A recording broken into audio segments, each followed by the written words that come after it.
मुझे गिफ्ट में तुम्हारी छुट्टियाँ चाहिए। Romantic story. देख रहे हो रोहित, ये बारिश, इसकी बूंदें उसे बहुत पसंद थी।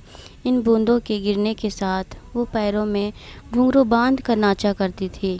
इतनी खूबसूरत लगती थी वो कि उसके सामने मोर भी फीके पड़ जाते थे।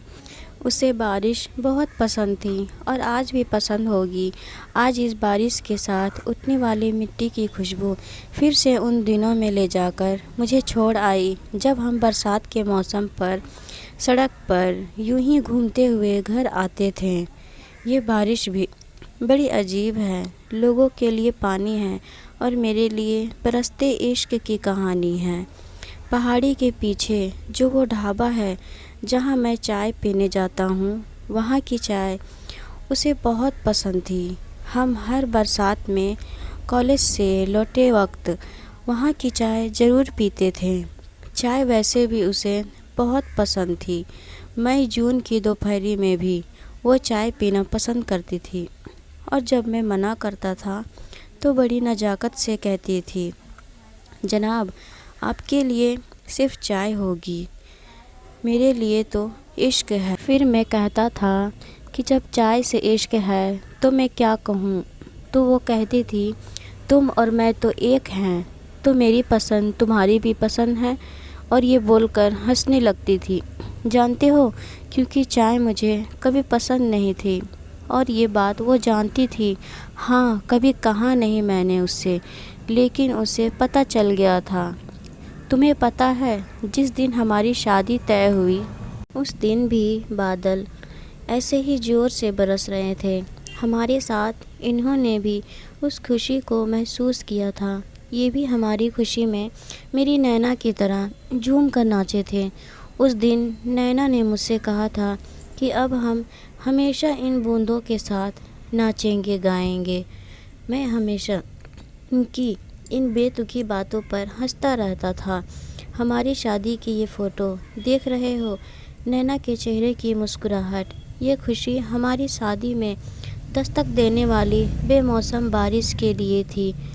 लोग बेमौसम बारिश से परेशान थे और मेरी नैना दुनिया की पहली दुल्हन होगी जो बारिश में भीगते हुए फ़ोटो शूट करवा रही थी। नैना को कभी अपने मेकअप सजने संवरने की कोई चिंता नहीं रही। वो हमेशा से ही ऐसी बेपरवाह सी थी। रोहित सर, वो फ़ोटो तो नहीं है इस एल्बम में। अंशुल, नैना बारिश वाली फ़ोटो का एक अलग एल्बम रखना चाहती थी। उसके लिए अलग एल्बम भी बनवाई थी। शादी के 15 दिन बाद ही मुझे अपनी ड्यूटी पर वापस जम्मू जाना पड़ा।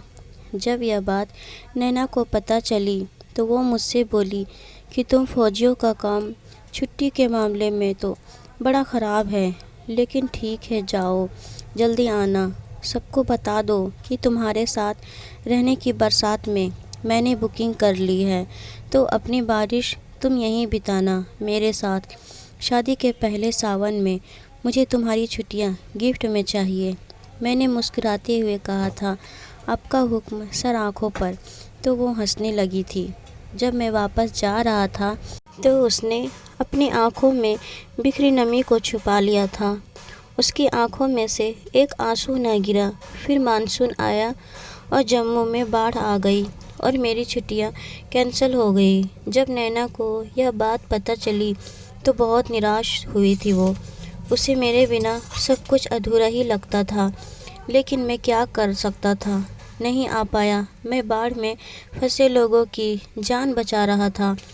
अपनी नैना को उसका मनचाहा सावन न दे पाया, उसका गिफ्ट उसे नहीं दे पाया। फिर एक हफ्ते बाद पता चला कि नैना बाहर गई थी। लैंडस्लाइड हुआ और नैना अपनी कार के साथ नदी में जा गिरी। 2 दिन बाद उसकी लाश मिली। उस दिन ऐसा लगा जैसे मैं मर गया। तब आया था मैं इस जगह जब मेरी नैना मुझे छोड़कर जा चुकी थी। तब मैं यहाँ से उसकी यादें समेटकर अपने साथ ले गया था। तब से हिम्मत नहीं हुई यहाँ आने की।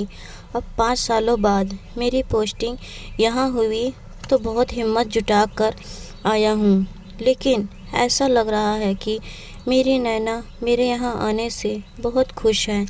मैं उसका साथ महसूस कर पा रहा हूँ। जो तब नहीं कर पाया वो अब कर दिया मैंने। अपनी नैना के शादी के पहले सावन का गिफ्ट दे दिया मैंने।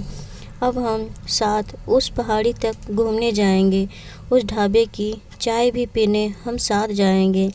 अब हम दोनों अपना हर सावन एक साथ यहीं मनाएंगे। दोस्तों, आशा करती हूँ ये छोटी सी रोमांटिक स्टोरी आपको बेहद पसंद आई होगी। अगर वीडियो अच्छी लगी हो तो वीडियो लाइक करना बिल्कुल ना भूलें और हमारे चैनल को सब्सक्राइब कर लें। आपका वीडियो देखने के लिए बहुत बहुत धन्यवाद।